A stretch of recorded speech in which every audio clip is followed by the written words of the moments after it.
விருச்சிகம் ராசிக்கார நேயர்கள் தாயைப் போல அளவில்லா அன்பு நிறைந்த மனதுடையவர்களா இருக்காங்க. இவங்களை பொறுத்த வரைக்கும் தன்னை மட்டும் நல்லா இருக்கணும்னு சுயநலமான எண்ணம் எதுவுமே இல்லை. தன்னை சுற்றி இருக்கிற எல்லோருக்கும் அன்பானவர்களுக்கும் நல்லா இருக்கணும்னு விரும்புபவர்களா இவங்க. அப்படிங்கிற பொதுநலமான அருமையான குணத்தோடையே இவங்க தங்கள் வாழ்த்தைய அழகா வாழ்த்துக்கிட்டு இருக்காங்க. இவங்க மிகுந்த நம்பிக்கை உடையவர்கள். உண்மைக்கு புறஞ்சிருச்சு எந்த காலத்திலும் எந்த ஒரு செயலையும் இவங்க செய்ய மாட்டாங்க. இனிமையான இதயத்தை தொடும் பேச்சு மூலமா மற்றவர்களிடம் எளிதில் நண்பர்களா மாறி நெருக்கமாயிருக்கும் திறமையுடையவர்களா இவங்க இருக்காங்க. இவங்களை பொறுத்தவரைக்கும் தன்னோட வாழ்க்கையில எத்தனை பிரச்சனைகள் வந்தாலும் துளி கூட கவலைப்படாம தைரியமா சமாளிப்பவர்கள். ஆனா ஆனா நெருங்கிய உறவினர்கள், அன்பானவர்களின் வாழ்க்கையில ஒரு சிறிய பிரச்சனை வருதுன்னா ஓடி போய் உதவி செய்யக்கூடிய அன்பு நிறைந்த உதவியாளர்களா இவங்க இருப்பாங்க. இவ்வளவு அருமையான நற்குணங்கள் நிறைந்த விருச்சிகம் ராசிக்கார அன்பு நேயர்களே, எல்லாரும் நலமா ஆரோக்கியமா இருக்கீங்களா? எங்கம்மா, நீங்க வேற எங்களை பார்த்து இப்படி ஒரு கேள்வி கேட்கிறீங்களே? எங்களை பார்த்தா நலமா இருக்கிற மாதிரியா தெரியுது. ஆனா எங்க வாழ்க்கையில இருக்கக்கூடிய அத்தனை பிரச்சனைகளை பார்த்தா நாங்க இந்த உலகத்துல வாழ்றதே பெரிய விஷயமா இருக்கு. நாங்க எப்படிம்மா நலமா வாழ முடியும் அப்படின்னு உங்க மனசுல நினைக்கிறது எனக்கு முழுமையா புரியுதுங்க. விருச்சிகம் ராசிக்கார அன்பு நேயர்களே, உங்க வாழ்க்கையில் இருக்கக்கூடிய இந்த கஷ்டமான சவாலான காலங்கள் எல்லாம் இனி மாறப்போகுது. உங்களுடைய வாழ்க்கையே இனி வரக்கூடிய காலங்கள்ல அருமையா சூப்பரா மாறி போகுது. உங்களுடைய ஆசைகள், கனவுகள், விருப்பங்கள் எல்லாமே முழுமையா நிறைவேறப் போகுதுங்க. திருமணம் ஆகாதவர்களுக்கு திருமண தடைகள் எல்லாம் நீங்கி உங்களுக்கேற்ற சரியான அன்பு நிறைந்த வாழ்க்கை துணையோடு உங்களுக்கு அழகான திருமணம் நடக்கப் போகுதுங்க. குழந்தை பாக்கியம் இல்லாதவர்களுக்கு அந்த அருமையான குழந்தை பாக்கியம் கிடைக்கப் போகுதுங்க. பூர்வீக சொத்து ரீதியா இருந்த அனைத்து பழைய பிரச்சனைகளுக்கும் சரியான தீர்வுகள் கிடைக்கப் போகுதுங்க. தை பிறந்தால் வழி பிறக்கும்னு சொல்ற நம்பிக்கையோட விருச்சிகம் ராசிக்காரர்களுக்கு இந்த தை மாதம் என்னென்ன அற்புதமான பலனன்கள், நன்மைகள் நடக்கப் போகுதுன்னு இப்போ பார்க்கலாங்க. 4 கிரகங்கள் மகர ராசியில சேர்ந்திருக்கிறதால உங்க வாழ்க்கையில பலவிதமான அருமையான நன்மைகள், சுகங்கள் நடக்குதுங்க. செவ்வாய் உச்சம் பெறறதால சொத்து சேர்க்கும் வாய்ப்புகள், அரசு பதவிகள், கௌரவமான மான வேலைகள் எல்லாம் உங்களுக்கு வந்து சேரும். புதன் மற்றும் சூரியன் மகரத்துல சேர்ந்திருக்கிறதால பூதாதிய யோகம் உண்டாகுது. அது உங்களுக்கு மிகுந்த பலம் தரும். சுக்கிரன் வர்த்துனால வாழ்க்கையில் மகிழ்ச்சி, சந்தோஷம் அதிகரிக்கப் போகுது. இந்த கிரகங்களின் அழகான சேர்க்கை காலபுருஷனுக்கு 10ஆம் இடத்தில் நடக்கிறதுனால வெளிநாட்டு வாய்ப்புகள், குழந்தை பிறப்பு, காதல் வெற்றி, திருமணம் எல்லாம் உங்களுக்கு ஏற்பட போகுதுங்க. 10க்குடைய சூரிய பகவான் 3ஆம் இடத்தில் இருக்கிறதுனால அரசு மற்றும் தொழில் சார்ந்த அருமையான பணிகள், வாய்ப்புகள் உங்களுக்கு ஏற்படும். 8 மற்றும் 11க்குடைய புதன் பகவான் 3இல் மறைவதால திடீர் சொத்து சேர்க்கை, பணவரவு உண்டாகும். சுக்கிரன் 3ஆம் இடத்தில் மறைவதால குடும்பத்துடன் நேரம் செலவிடுவதில் சிறு பிரச்சனைகள் வரலாம். விருச்சிகம் ராசிக்கார நேயர்கள் குடும்பத்தையும் தொழிலையும் சமமா சரியா கவனிக்கணும். குடும்பத்தில் ஏற்படும் எந்த பிரச்சனைகளையும் சமாளிக்க குடும்பத்துக்கு போதுமான நேரம் ஒதுக்கணும். கமிஷனரை விடவும் அமைச்சரை விடவும் பிஸியா இருந்தாலும் குடும்பத்துக்கு நேரம் ஒதுக்கணுங்க. அப்பத்தான் நீங்க வாழ்க்கையில சந்தோஷமா நிம்மதியா இருக்க முடியும். 3ஆம் இடத்துல புதன் பகவான் இருக்கிறதுனால புதிய விஷயங்களை படிக்கவும் கற்றுக்கொள்ளவும் அருமையான வாய்ப்புகள் வரும். புதிய தொழில்கள், வித்தியாசமான விஷயங்களை கத்துக்க போறீங்க. சூரிய பகவான் 3ஆம் இடத்துல இருக்கிறதுனால தொழில் மற்றும் அரசியலில் பிரகாசமா அழகா வருவீங்க. விருச்சிகம் ராசிக்காரர்களின் வாழ்க்கை விமானத்துல பறக்க போகுதுங்க. உயரமா பறக்க போகுதுங்க. அதே நேரத்துல குடும்பத்துக்கு நேரம் ஒதுக்கணுங்க. செவ்வாய் உச்சம் பெறதுனால இந்த வருடம் முழுவதும் பல நன்மைகள், அருமையான பலன்கள் கிடைக்கப் போகுது. போட்டித் தேர்வுகள்ல வெற்றி பெற வாய்ப்பு அதிகம் இருக்கு. உங்களுடைய ஆசைகள், கனவுகள் எல்லாமே நிறைவேறப் போகுது. உங்களுடைய வாழ்க்கையே சொர்க்க வாழ்க்கையா அழகா மாறப்போகுது. உங்களை வேண்டாம் என்று ஒதுக்கி தள்ளிட்டு போன சொந்த பந்தங்கள், உறவினர்கள் எல்லோருமே வரக்கூடிய காலங்களில் உங்களை தேடி அன்பா வரப்போகிறார்கள். இந்த தை மாதத்துல நீண்ட நாட்களாக உங்க மனசுல இருந்த மனக்கவலைகள், சோகங்கள் குறையப் போகுது. வாழ்க்கையில புதிய நம்பிக்கை, புதிய ஆற்றல் பறக்கப் போகுதுங்க. குடும்பத்துல சந்தோஷமான, மகிழ்ச்சியான செய்திகள் வரப்போகுது. தடைப்பட்ட வேலைகள் ஒன்றன் பின் ஒன்றா சீக்கிரமா நடக்கத் தொடங்க போகுதுங்க. பணவரவு மேம்பட போகுது. நல்லா அதிகரிக்கப் போகுது. கடன் பிரச்சனை குறைய ஆரம்பிக்க போகுதுங்க. நல்ல மனுஷனோட அன்பான நட்பு உங்களுக்கு கிடைக்கப் போகுது. உங்களின் மதிப்பு, மரியாதை பிறரிடம் உயரப்போகுது. மறைந்திருந்த உங்க திறமைகள், அழகான திறமைகள் வெளிப்படப் போகுது. வேலை, வியாபாரத்துல நல்ல வாய்ப்புகள், அருமையான வாய்ப்புகள் வரப்போகுது. தேவையில்லாத உறவுகள் தானா விலகப் போகுது. மன உறுதி, தைரியம் அதிகரிக்கப் போகுது. உடல் நலத்துல நல்ல முன்னேற்றம், சிறந்த முன்னேற்றம் ஏற்பட போகுது. பழைய பிரச்சனைகளுக்கு தீர்வு கிடைக்கப் போகுது. ஆன்மீக சிந்தனை, ஆன்மீக அனுபவம் அதிகரிக்கப் போகுது.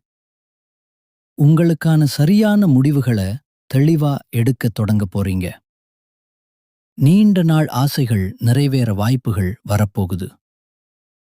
வாழ்க்கையில தெளிவு, அழகான தெளிவு ஏற்பட போகுது. அதிர்ஷ்டம் சிறு சிறு வழிகள்ல எல்லா வழிகளிலையும் உங்களுக்கு உதவ போகுதுன்னு.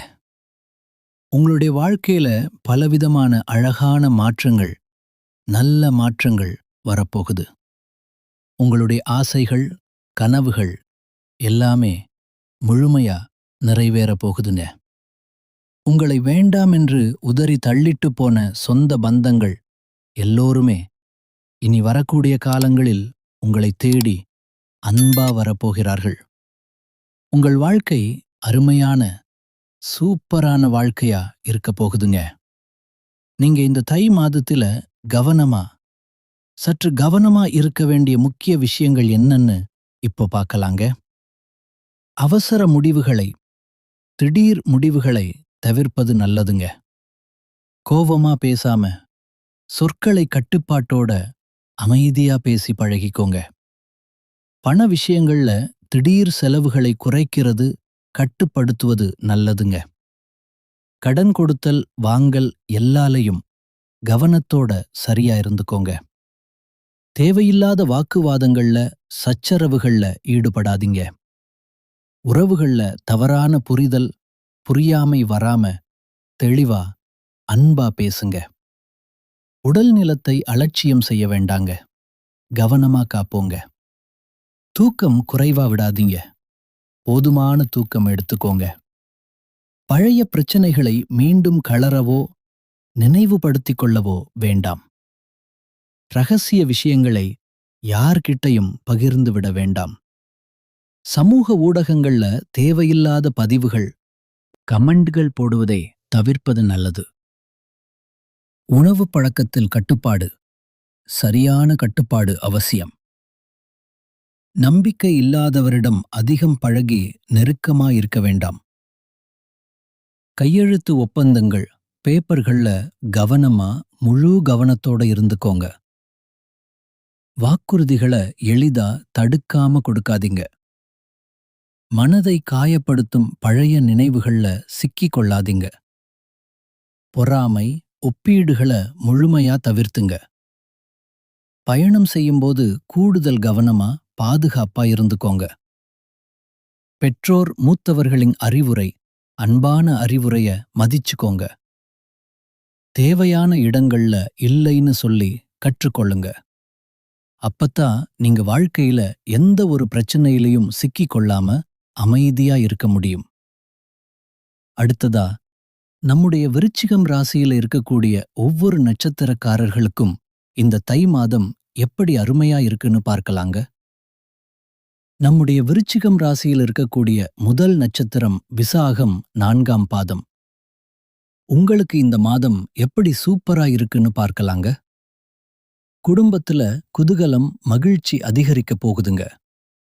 ஆடம்பரமான அழகான பொருட்களை வாங்க போறீங்க. கடந்த காலமாக தடைப்பட்ட அனைத்து காரியங்களுமே தடையில்லாம சீக்கிரமா நடக்க போகுதுங்க. திருமண வயதில் இருப்பவர்களுக்கு திருமண தடை நீங்கி அழகான திருமணம் நடக்க போகுதுங்க. குழந்தை பாக்கியம் இல்லாதவர்களுக்கு அந்த அருமையான குழந்தை பாக்கியம் கிடைக்கப் போகுதுங்க. படிச்சு முடிச்சிட்டு வேலை தேடிட்டு இருக்கிற இளைஞர்கள், இளம் பெண்களுக்கு படிப்புக்கேத்த தகுதிக்கேத்த நல்ல வேலை, சிறந்த சம்பளத்தோட கிடைக்கக்கூடிய மாதமா உங்களுக்கு இந்த தை மாதம் இருக்குதுங்க. உங்களுடைய வாழ்க்கையே சொர்க்கமா அழகா மாறப்போகுதுங்க. அடுத்ததா, நம்முடைய விருச்சிகம் ராசியில் இருக்கக்கூடிய நட்சத்திரம் அனுஷம். உங்களுக்கு இந்த மாதம் எப்படி இருக்குன்னு பார்க்கலாங்க. விருந்துகள்ல கலந்து கொண்டு சந்தோஷமா மகிழ்ச்சியா இருக்க போறீங்க. குடும்பத்துல சந்தோஷம், அன்பு ஏற்பட போகுது. கணவன் மனைவிக்கிடையே இருந்த கருத்து வேறுபாடுகள், சச்சரவுகள் எல்லாம் மறைந்து போக போகுது. கணவன் மனைவி இருவருமே ஒற்றுமையான, அன்பு நிறைந்த வாழ்க்கைய அழகா வாழப் போறீங்க. உத்தியோகத்தில் உங்களுக்கு சிறப்பான, அருமையான மாதமா இந்த மாதம் இருக்க போகுது. நீங்க தனியார் துறையில வேலை செஞ்சாலும் சரி, அரசு துறையில வேலை செஞ்சாலும் சரி, நீங்க எந்த அளவுக்கு உழைக்கிறீங்களோ அந்த அளவுக்கு அல்லது அதற்கு மேல பதவி உயர்வு, சம்பள உயர்வு எல்லாம் கிடைக்கப் போகுது. பூர்வீக சொத்து ரீதியா இருந்திருந்த அனைத்து பழைய பிரச்சனைகளுக்கும் தீர்வு கிடைக்கக்கூடிய சிறந்த மாதமா உங்களுக்கு இந்த மாதம் இருக்குதுங்க. அடுத்ததா, நம்முடைய விருச்சிகம் ராசியில் இருக்கக்கூடிய நட்சத்திரம் கேட்டை. உங்களுக்கு இந்த மாதம் எப்படி இருக்குன்னு பார்க்கலாங்க. மேல் அதிகாரிகளின் ஆதரவு, அன்பான ஆதரவு உங்களுக்கு கிடைக்கப் போகுது. உங்க திறமை மேம்பட போகுதுங்க. பிரகாசமா வெளிப்பட போகுதுங்க. உங்களுடைய கோரிக்கைகள், விருப்பங்கள் நிறைவேறப் போகுதுங்க. விரும்பிய இடத்துக்கு பணிமாற்றம் கிடைக்கப் போகுதுங்க. பதவி உயர்வு, சம்பள உயர்வு எல்லாம் கிடைக்கப் போகுதுங்க. சக ஊழியர்கள் உங்களுக்கு உதவிகரமா நல்லா இருக்க போறாங்க. சிலருக்கு முக்கிய பொறுப்புகள், பெரிய பொறுப்புகள் வந்து சேரப்போகுது. வேலையின்றி தவிக்கிறவர்களுக்கு நல்ல வேலை கிடைக்கப் போகுது. படித்தவர்களுக்கு படிப்புக்கு ஏத்த வேலை கிடைக்கப் போகுது. குடும்பத்துல சுப நிகழ்ச்சிகள், மகிழ்ச்சியான நிகழ்ச்சிகள் அடுக்கடுக்கா நடக்கப் போகுதுங்க. உங்களுடைய எண்ணம் போல உங்க வாழ்க்கையும் இந்த மாதம் அருமையா, சூப்பரா இருக்க போகுதுங்க. நல்லத நினைங்க. உங்க வாழ்க்கையில நல்லது மட்டும்தான் நடக்கும். இந்த உலகத்துல யாருங்க கோடீஸ்வரன், கோடி கோடியா பணம் வச்சிருக்கிறவங்களா? பிடிச்ச உணவுகளை சாப்பிடுறவங்களா? பிடிச்ச உறவுகள் கிட்ட பேசுறவங்களா? இதுல யாருமே உண்மையான கோடீஸ்வரன் கிடையாதுங்க. யார் ஒருத்தவங்க நோய் நொடி இல்லாம, மனக்கவலை இல்லாம, நிம்மதியா, ஆழமா தூங்குறாங்களோ அவங்கதான் இந்த உலகத்திலேயே சிறந்த கோடீஸ்வரன். அப்படேற்பட்ட கோடீஸ்வரன் ஆகக்கூடிய அருமையான யோகம் உங்களுக்கு இந்த தை மாதம் அமைஞ்சிருக்குதுங்க. உங்க வாழ்க்கையில இனி வரக்கூடிய காலங்கள்ல கவலை, கண்ணீர் அப்படிங்கிற பேச்சுக்கெல்லாம் துளி கூட இடம் கிடையாதுங்க. இதுநாள் வரைக்கும் உங்களுடைய மனசில் இருந்த மனக்கவலைகள், சோகங்கள் எல்லாம் இனி வரக்கூடிய காலங்கள்ல காணாமல் போக போகுதுங்க. நீங்க சந்தோஷமான, ஆரோக்கியமான, அழகான வாழ்க்கையை இனி வரக்கூடிய காலங்கள்ல வாழப் போறீங்க. உங்க வாழ்க்கையில சந்தோஷம் நிலைத்திருக்க போகுதுங்க. குலதெய்வம் எங்கேயோ இருக்குது, என்னமோ இருக்குதுன்னு அப்படின்னெல்லாம் நீங்க நினைக்க வேண்டாங்க. நீங்க எங்கிருந்தாலும் ஒரு சிறிய தீபம் ஏத்தி வச்சு, அந்த தீப ஒளியில தெய்வங்கள் அருள் புரிஞ்சுகிட்டு இருக்கிறாங்கன்னு நினைச்சு ஆழமா வழிபாடு செய்யுங்க. குலதெய்வமே தெரியாவிட்டாலும் வீட்ல தீபம் ஏற்றி வச்சு ஏதாவது ஒரு நல்ல நாள்ல குலதெய்வத்தை மனதார நினைச்சு வழிபாடு செய்யுங்க. குலதெய்வ வழிபாடு குலம் காக்கும். குலம் தலைக்கும் முதல்ல குலதெய்வம், அப்புறம் இஷ்டப்பட்ட தெய்வம், அப்புறம் உங்களுக்கு விருப்பப்பட்ட தெய்வங்கள். எந்த கோயிலுக்கு போனாலும் என்ன பண்ணாலும் ஏற்றம் இல்லைன்னு நீங்க சொல்லுவீங்க. தினமும் எந்திரிச்ச உடனே சூரிய பகவானை நமஸ்காரம் பண்ணுங்க. அவங்களுடைய அனுக்கிரகம் அருள் இருந்தா போதும். மற்ற கிரகங்கள் எல்லாம் சாதகமா இல்லைனா கூட பரவாயில்ல. அந்த சூரியனுடைய பிரகாசம் உங்க வாழ்க்கைய பிரகாசமா மாத்திருங்க. அந்த வெளிச்சம் உங்களை வந்து சேர்ந்து உங்க வாழ்க்கையில் இருக்கக்கூடிய கண்ணீர் எல்லாம் கரைஞ்சு போயிருங்க. நல்லதே நடக்கும். நல்லது மட்டும்தான் நடக்கும். நன்றி. இனிய வணக்கம்.